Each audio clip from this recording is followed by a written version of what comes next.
We couldn't possibly do a show looking at British sports car manufacturers without talking about TVR. And we couldn't possibly talk about TVR without looking at this, their latest offering. It's the Tuscan Speed Six. Seen here not for the first time perhaps, but certainly for the first time in full production guise.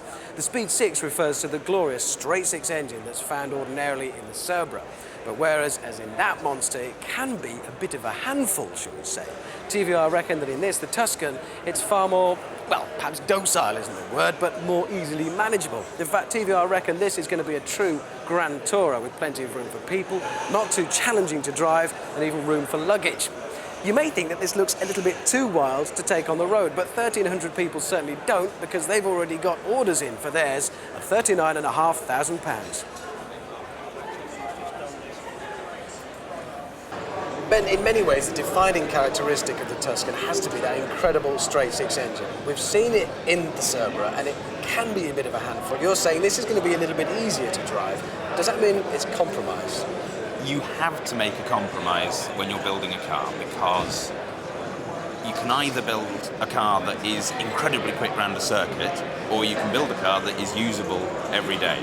And more of our customers use their cars to commute in and out of town than they take them on circuits. They do take them on circuits, but it just isn't every day. So yes, you have to make a compromise.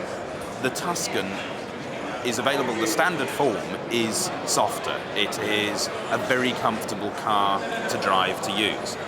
We are introducing a new division, which if you want it to be more sporting, they can sell you the bits, the kit of parts which we will fit at the factory to make the car a lot more sporting. Now, it sounds ridiculous to talk about practicality in a car that looks the way it does, but you have looked at that, and in terms of grand tourer capability, there is some there. What seems to us, and we can't understand it, when we look at a lot of our competitors, they build two-seater convertibles that you can't go on holiday in, because you can't fit the luggage in the boot with the roof down. I just can't understand that. So it's very important to us that two people can fit luggage for a fortnight's holiday in the boot, and you can still get the roof down. So yes, we've designed it so it specifically does that.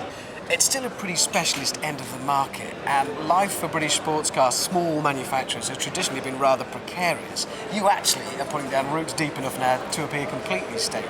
But has technology got an important role to play here in small volume manufacturers growing? We couldn't have designed as much of the car that we build in-house without the benefit of the very highest of high-tech CAD/CAM machinery. We still style the cars with years of sculpting. It's like when you're washing a car.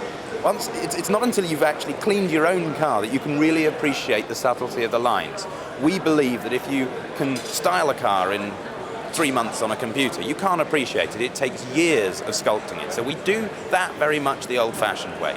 But the engine, the suspension, the brakes, all done with the very, very latest CAD/CAM computer wizardry.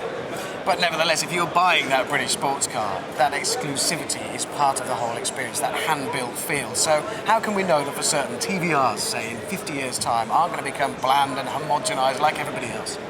I don't think there's any chance whatsoever of TVR ever becoming bland or politically correct. I mean, for heaven's sakes, we've just launched a road car with 800 brake horsepower per tonne. We're not that politically correct yet.